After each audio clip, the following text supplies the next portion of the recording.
video, I'm going to be modelling the technique scaffolding tasks.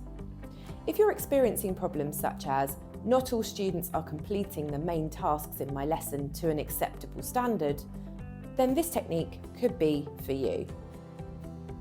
Remember, you can copy the model you see, but you might want to adapt it to your context.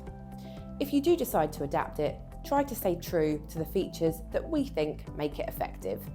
These are: anticipate what students might find challenging in an important task in your lesson.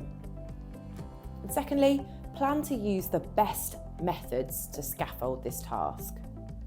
This will depend on the nature of the task and on your students.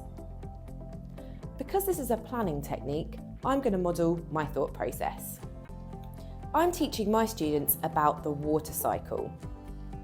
It's really important that they grasp this, but I know that they're going to struggle with the stages and being able to fit them all together. The task I want them to be able to do is to label the water cycle and to describe each stage.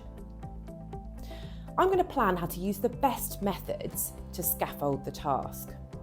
I've got to think really hard about my students and about the content itself.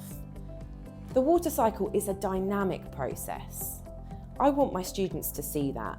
So we're going to use a video clip of the water cycle. And I'll start by activating their prior knowledge before they see this.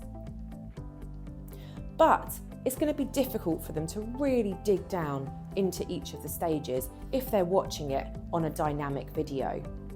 So I'm going to take still images of each of the stages so that we can zoom in and I can describe them in detail.